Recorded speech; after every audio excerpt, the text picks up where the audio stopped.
La habilidad de Leonardo da Vinci para combinar arte y ciencia le convierten en un personaje apasionante.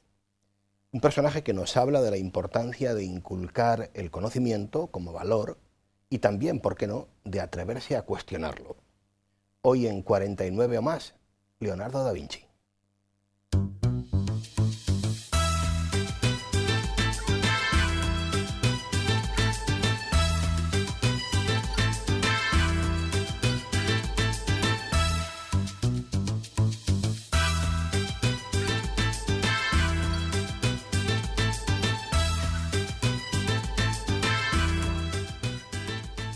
Saludos amigos, bienvenidos a una nueva edición de 49 o más, un programa en el que hoy pretendemos hablarles de una figura o presentarles una biografía bien interesante sobre una de esas figuras que creo que no dejan indiferente a nadie, que es Leonardo da Vinci. Lo vamos a hacer con un buen amigo, Antonio Rubio Muga. Bienvenido, Antonio. Muchas gracias. Efectivamente, un personaje además durante este año, 2019, se celebra el 5º centenario de su fallecimiento. Firma este libro un personaje seguramente quizá muy desconocido para mucha gente, me imagino. Yo no había oído hablar, por ejemplo, de Walter Isaacson. El subtítulo llama La biografía. Este señor Walter Isaacson nació en Estados Unidos en el año 1952, da clases de historia en la Universidad Norteamericana de Tulane, ha sido presidente del Instituto Aspin y también curioso porque ha sido presidente del canal CNN y también, entre otras cosas, editor de la revista Time. Ha publicado pues, grandes biografías sobre Einstein, Steve Jobs, otra sobre Benjamin Franklin y algo muy interesante también, otra biografía sobre los innovadores. Y esta biografía de Leonardo, que como él subtitula, la biografía con mayúsculas. Bueno, ¿sabes quién hizo eso también? ¿Quién? O una biografía que has hecho tú, también sí. Aquí, de un personaje que no sé, es muy querido, del padre José Vicente. No sé si recuerdas que cuando escribió su biografía de San Juan de la Cruz, le puso la biografía. Sí. Es un libro muy interesante. Se pregunta al principio por qué, el porqué del libro. Y claro, él habla de que un personaje así ha sido capaz de conectar las distintas disciplinas de la ciencia. Eso es lo que ha dado la magnitud, la grandeza de Leonardo como un gran innovador, como un genio que llevó a cabo la imaginación más allá simplemente de lo que es plasmarla en el papel y en sus ideas. Él se define, Leonardo al principio habla de una carta que escribió en cierta ocasión para lograr el trabajo al duque de Milán y hasta el 10º párrafo no hablaba de su faceta como artista. Él se define al principio como un ingeniero y un científico, que es algo que deja de notar a lo largo de esta biografía. Bueno, vamos a dar algunas pinceladas sin ánimo de destripar el libro como intentamos, ¿no? Pero sí que con el ánimo de darlo a conocer y de que mucha gente, ¿por qué no?, se acerque a esta historia tan interesante. La infancia, ¿dónde nace Leonardo? Leonardo da Vinci, pues nace en Vinci, que es una pequeña ciudad al noreste de Florencia, un pequeño pueblo a 20 kilómetros de Florencia. Nace el 15 de abril del año 1452. Su padre, Piero, era un notario de éxito, pero es curioso porque nace fuera del matrimonio, algo que en aquella época, pues en el Renacimiento italiano, por lo visto, era algo habitual. Entonces, él tiene su madre, Caterine, tenía 16 años nada más. Esto, según él, es un estudio que se ha llevado a cabo en el año 2017, hace poquito, las pruebas documentales, porque hubo varias teorías.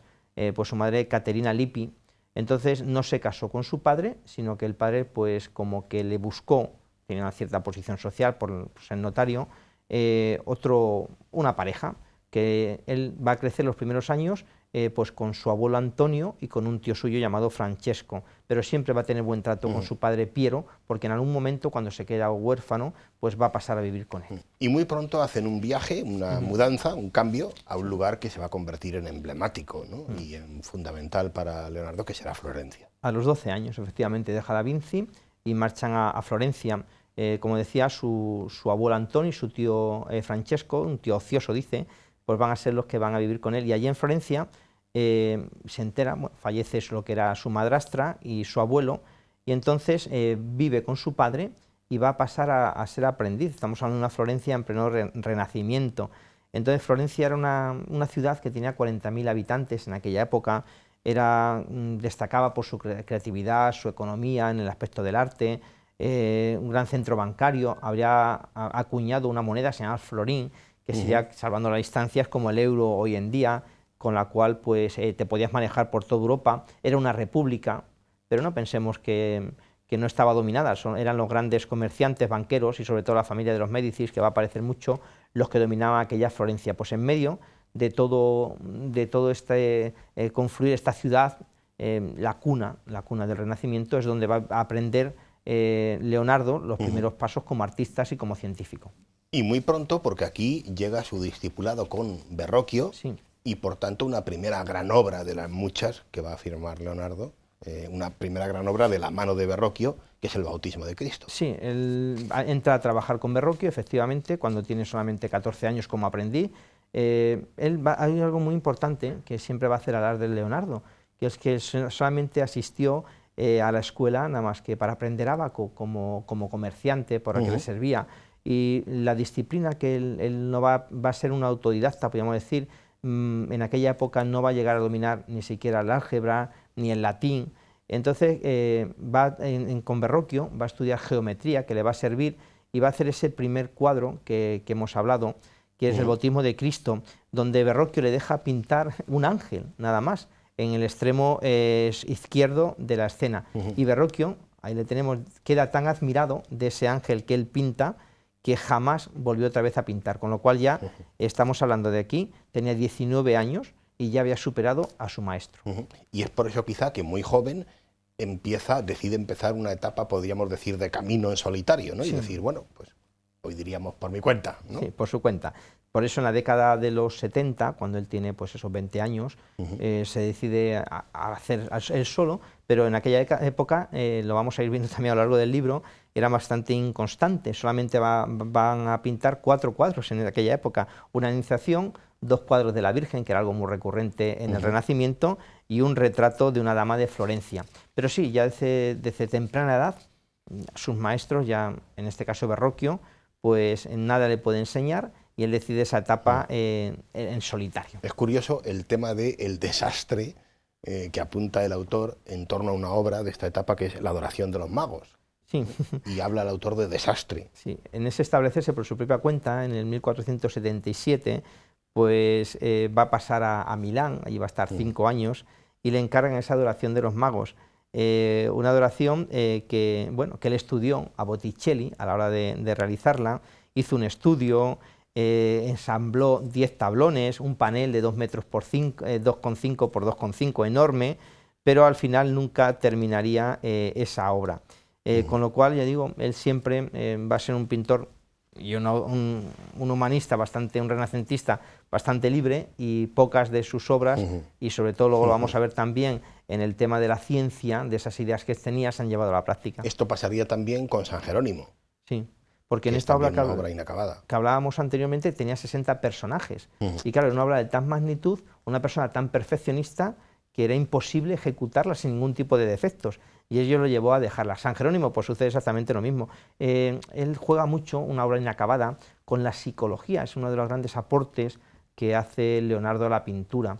Lo vamos a ver luego después como para él la mayor de las ciencias. Intenta plasmar con sus pinceles la psicología de la persona a la cual está pintando, rescatar, él habla del autor, incluso emociones de esa persona.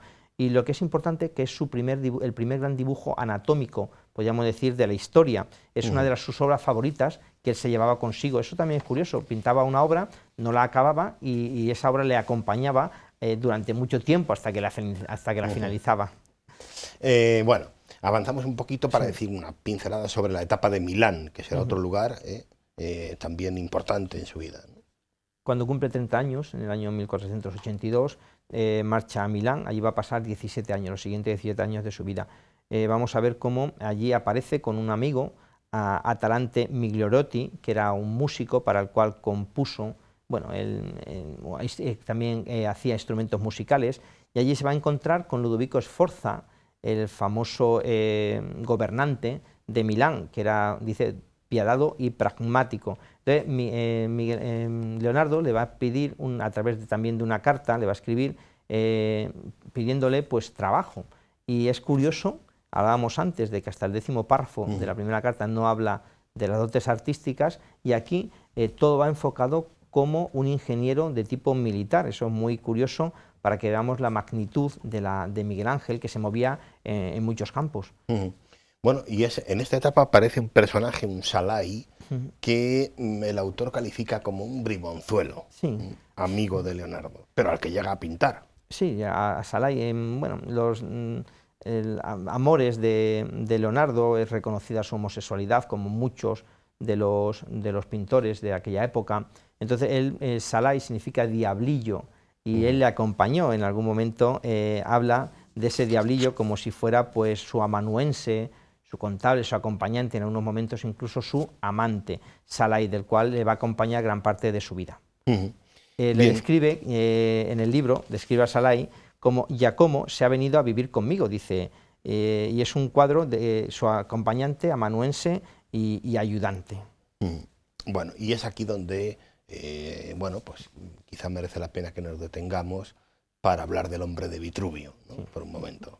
Sí, estamos hablando de, un poquito antes, en Milán va a pasar algo muy importante. Estamos hablando también hablamos de Florencia, ahora Milán. Milán era 3 veces mayor que Florencia, y entonces deciden construir el Vitrurio, que llaman cimborrio de la catedral. Él apuesta va a presentar unos bocetos que al final no es elegido, pero bueno, ya estaba ahí un poquito, podríamos decir, en la pomada, no solamente en pintura, sino también en arquitectura. Era un hombre ya conocido. Sí.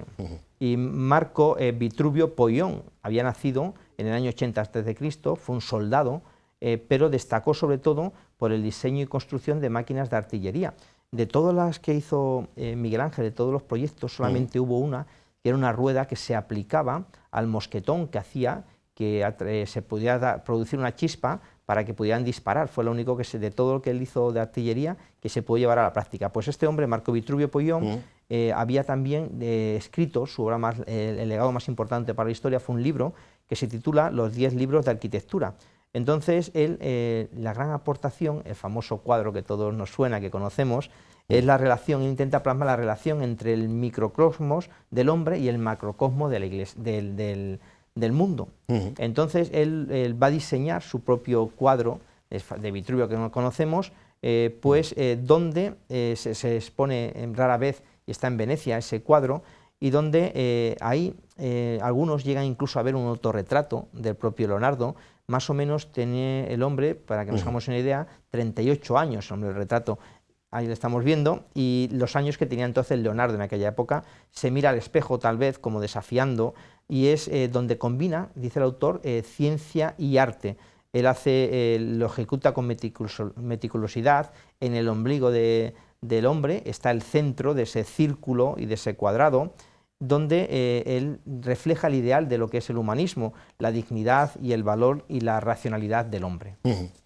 Bien, bueno, en definitiva estamos hablando de un hombre donde arte y ciencia, ya venimos apuntando, se entremezclan de una manera en muchos casos impresionante. Sí, es curioso porque es un auténtico autodidacta, podríamos decir, donde él aprende de sus propias experiencias. Es como un adelantado a lo que después vendrá del empirismo después. Y también juega un papel muy importante en esta etapa y en toda su vida, va a ser en la imprenta. La imprenta se había inventado Gutenberg más o menos en la fecha en que él nace, y va a ser el primer gran pensador europeo que va a acceder a la teoría sin conocer el latín y el griego, gracias a los libros. En aquella época, Venecia llegó a tener 100 imprentas.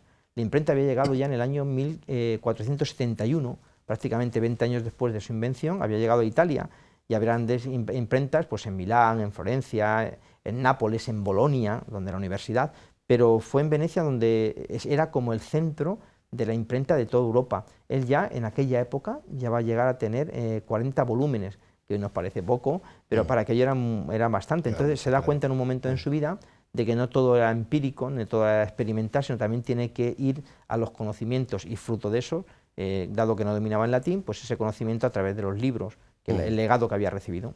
Y es aquí en Milán donde le van a hacer un encargo de una obra pictórica que luego vamos a conocer como la famosa Virgen de las Rocas. Sí, ahí en esos primeros años que está en Milán va a compartir estudio, hemos dicho que estaba solo, con Ambrosio de Predis, que era uno de los retratistas favoritos de Ludovico Sforza, el duque de Milán.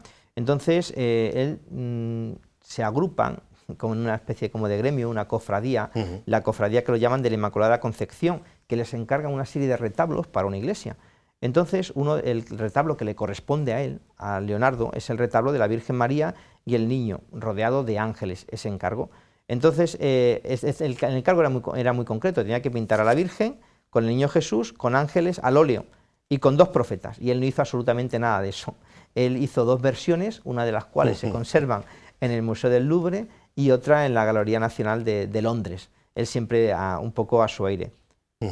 Bueno, y si este encargo es, bueno, tiene esta curiosidad que tú acabas de mencionar, vendrá muy rápidamente otro encargo, y de por medio también el ya conocido y famoso Ludovico Sforza, otro encargo, pero esta vez de un cuadro identitario, diría yo, ¿no? Cuando se habla de Leonardo da Vinci, que es La Última Cena.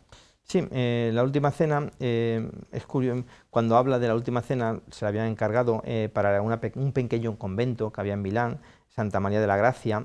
La gente ya, su fama ya se había extendido, la gente iba a ver cómo pintaba Leonardo. En el receptorio, en la pared del receptorio, pues le encargan allí ese cuadro. Él también, hablábamos antes de que pintaba lo que quería y como quería. Entonces hay un momento donde Ludovico Sforza se queda viudo y todas las semanas comía en el comedor, cenaba en el comedor con los frailes. Entonces hay un momento que le dice a su secretario: ya llevamos ya 30 meses esperando La Última Cena. Para que nos hagamos una idea de lo que eso supuso, es la pintura, dice el autor, narrativa más fascinante de toda la historia, donde pues hay las reglas, sobre todo habla de las reglas de la perspectiva, tanto natural como artificial, que logra Leonardo. Nadie, y la movilidad la había creado hasta entonces, logra captar el movimiento justamente de La Última Cena, cuando Jesús dice a los apóstoles: os aseguro que uno de vosotros me va a entregar. Entonces él habla de los movimientos del alma. En todo el libro, cuando va hablando de los diversos cuadros, hace un análisis bastante exhausto, no solamente a nivel pictórico, sino también a nivel de ideas. Para que nos hagamos una idea del cuadro, el cuadro mide 4 metros por 9, es enorme. Para verlo habría que situarse desde los 90 hasta los 180 metros para captarlo, pero él juega tanto combinando la perspectiva científica, sus estudios de álgebra que había logrado, con esa libertad que él tiene, y hace que el hombre lo pueda ver a la distancia que se sitúa en ese receptorio. Importante como en la sien derecha de Jesús pone el centro del cuadro, y de ahí sale una serie de líneas, esas líneas que llevan a esa perspectiva que hablábamos antes. En fin, bueno, se podría estar hablando de este cuadro. Un cuadro que falló en algo, perdón, porque fue una pintura al temple, donde hizo los pigmentos con agua y con yema de huevo, y también una mezcla con pintura al óleo que hacía con nuez o linaza. ¿Eso que lleva? Él experimentó, y al cabo de 20 años empezaron a surgir escamas en el cuadro. Ha habido a lo largo de la historia datadas 6 intentos importantes de restauración. El primero en el año 1726 y el último en el año 1978, que duró 21 meses, al final intentando descubrir qué queda de aquella Última Cena de Leonardo, de lo que él pintó. Bueno, avanzamos un poquito para hacer mención. Hay una serie de personajes también emblemáticos, quizá de entre todos hay uno que es César Borgia, del que, bueno, tenemos que apuntar una palabra también, ¿no? Si Ludovico Sforza, dice el autor, que se le denominaba el gran mecenas suyo, que había ganado fama de cruel, porque incluso llegó a envenenar a un sobrino suyo para quedarse con el título, pues Ludovico Sforza, era un angelito comparado con César Borgia. Con César Borgia. Empieza denominándole como asesino, traidor, incestuoso, libertinaje, violencia gratuita, traición y corrupto. Esas ansias de poder que van a llevar al hijo de Alejandro VI, que es el primer papa de la historia, que va a reconocer sus hijos legítimos, era español, a ser pues bueno, el gobernante de aquella ciudad, de aquel Milán, Milán los Sforzas, y aquel Borgia, que había logrado llegar a Florencia porque se le había pedido que parase la guerra, y gracias a su dinero pudo lograr esa paz, compró la paz en Florencia. Ahí hay un momento donde van a confluir a raíz de César Borgia otro gran personaje, que es Maquiavelo, junto con Leonardo, en la ciudad de Imola. Ahí la gran aportación que va a hacer Leonardo a la guerra va a ser los planos, no una maquinaria, sino va a ser el plano de Imola completamente detallado. Y eso va a servir para que los ejércitos pudieran de manera detallada y concisa conocer las ciudades. Esa es la gran aportación que va a hacer. Pues ahí en Imola se juntan los tres. Hay un momento en que rompe con César Borgia, debido a que este César Borgia captura y estrangula a 4 personas en Seguinaglia, una ciudad costera, y entre ellos era un amigo de Leonardo. Eso hace que, por haber matado a su amigo, pues sea parte de la corte de los Borgia y empieza a tener relación con otro personaje que ha aparecido alguna vez en este programa, que es Francisco I. Bien, nos quedan nada, muy poquito, Antonio, y tenemos que hablar de una última obra de Leonardo da Vinci, de esas emblemáticas también, que es la Gioconda. Sí. La Gioconda o la Mona Lisa. Permíteme un momentito, fue a Roma nunca había estado, había tenido un pequeño desencuentro con Miguel Ángel. Él dice que Miguel Ángel pintaba los cuerpos humanos como si fueran sacos de nueces. Las habían encargado los dos pintar una gran batalla, y entonces ahí empiezan, la dejan, ninguno de los dos termina su parte, porque Miguel Ángel es invitado por Julio II para que esculpa lo que va a ser su monumento funerario, y marcha a Roma. Y también el propio Leonardo pues va a Roma, y allí pues va a empezar a pintar la Mona Lisa a comienzos del año 1503. Y es un trabajo muy curioso, porque es un encargo también que le hace. Además acepta porque es una persona que había sido amigo de su padre, pero no era una persona pudiente, pero no tipo Mecenas, Médicis o Borgia, lo cual le iba a permitir pintar lo que él quisiera y como que él quisiera. Con libertad, que es como a él le gustaba trabajar. Como le gustaba. Sí. Entonces es la esposa de ese joven comerciante.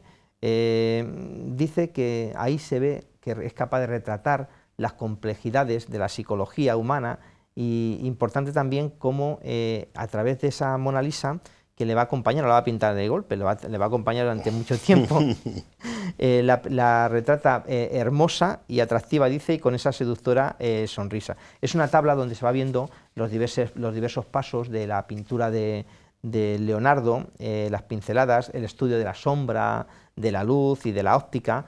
La gente iba a verle, igual cuando estuvo pintando La Última Cena, y se hicieron varias copias. Mientras él pintaba, la gente hacía copias. Una de ellas se restauró hace poco, en el año 2012, y es tal vez la mejor que hay, que la tenemos en el Museo del Prado. En definitiva, bueno, una historia apasionante. No sé si quieres apuntar, no nos queda muy poquito, sí, pero bueno, para apuntar algo del fin de Leonardo, ¿no? Muere en Julián de Médicis, y él, pues al final, cuando tiene 64 años, solamente vivió 67, los 3 últimos años de su vida los va a pasar con Francisco I. Francisco I era un hombre bastante íntegro y bastante civilizado, había recibido una educación renacentista, y él admiraba a Leonardo, pero no tanto por sus obras como pintor, sino sobre todo por su inteligencia, no solamente en la pintura, sino como ingeniero y como arquitecto. Esto Francisco I se va a llevar con él a Francia a Leonardo, va a recibir un sueldo, que es lo que Leonardo ya estaba buscando toda su vida, esa búsqueda de mecenas, el cual le va a permitir pues vivir holgadamente. Él va a dictar su testamento cuando tiene 67 años, el 23 de abril, y va a fallecer poco después, el 2 de mayo del año 1519, en el castillo de Amboise, que está cerca de Tours, al norte de Francia. Bueno, pues hasta aquí, Antonio, si te parece, y hasta aquí, amigos, esta biografía tan curiosa que les hemos traído hoy, tan interesante, de Leonardo da Vinci, y que les invitamos a que lean si les gusta, ¿no?, acercarse a un personaje tan apasionante como es este. Terminamos, Antonio, con un texto, si te parece. Al final del libro, el autor habla de la lección de Leonardo y da una serie de 20 puntos muy interesantes que nos ha legado Leonardo a nosotros. Voy a enumerarlos y luego voy a leer uno de los puntos. Dice: sea curioso, infatigablemente curioso, busque el conocimiento de sí mismo, conserve la capacidad de asombro de un niño, observe, empiece por los detalles, vea cosas que no se ven, métase en berenjenales, distráigase, respete los hechos, deje la cosa para más adelante, que lo perfecto sea enemigo de lo bueno, piense visualmente, evite los comportamientos estancos, tenga ambiciones desmedidas, recréese en la fantasía, cree para usted, no solo para clientes, colabore, haga listas, tome notas en papel, ábrase al misterio. Os he querido coger la nota de colabore. Colabore. El genio suele considerar el destino de los solitarios que se retiran a sus mansardas hasta que los golpea el rayo de la creatividad. Al igual que muchos mitos, el del genio solitario tiene algo de cierto, pero en todas las historias de genios suele haber algo más. Las vírgenes y los estudios de paños producidos en el estudio de Verrocchio, así como las versiones de la Virgen de las Rocas y la Virgen de los Usos y otros cuadros del taller de Leonardo, fueron creados tan en común que resulta difícil saber a quién pertenece cada pincelada. El hombre de Vitruvio surgió después de compartir ideas y bocetos con amigos. Los mejores estudios de anatomía de Leonardo los realizó cuando trabajaba en colaboración con Marco Antonio de la Torre, y el trabajo que más le divirtió fue su participación en las producciones teatrales y espectáculos nocturnos de la corte de los Sforza. El genio comienza con el talento individual, exige una visión particular. Sin embargo, su aplicación a menudo pasa por trabajar con más gente. La innovación constituye un deporte de equipo. La creatividad es un esfuerzo colectivo.